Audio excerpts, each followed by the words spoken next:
от пациента. Боли в ухе справа, боль в языке справа, пульсирующий шум в правом ухе, спазм мышц шеи справа. Спазм грудино-ключично-сосцевидной мышцы и трапециевидной мышцы справа, МРТ шейного отдела делали, ничего там не нашли. Добавочный нерв.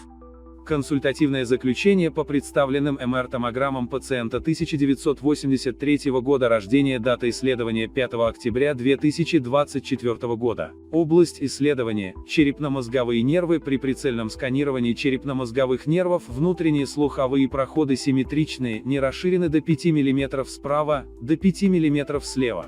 Тройничные нервы в зоне сканирования симметричные. Интенсивность МР-сигнала от них не изменена. Вестибулокохлеарные нервы в области мостомозжечковых углов симметричные, интенсивность МР-сигнала от них не изменена. Лицевые нервы равномерной ширины, не утолщены, ход их ровный, не отклонен. Убедительных данных за деформацию нервов за счет рядом расположенных передней и нижней мозжечковой артерий не выявлено.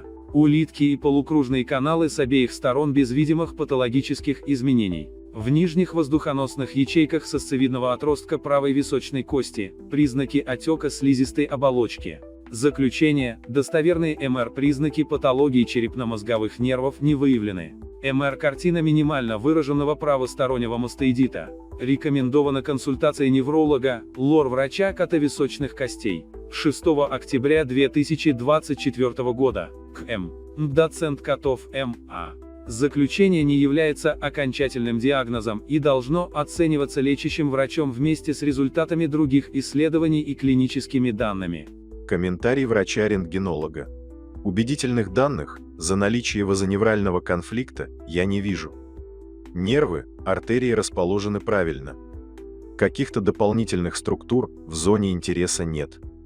Есть признаки воспаления в сосцевидном отростке правой височной кости, мастоидита. Тут имеет смысл сделать КТ височных костей, проконсультироваться у лор-врача.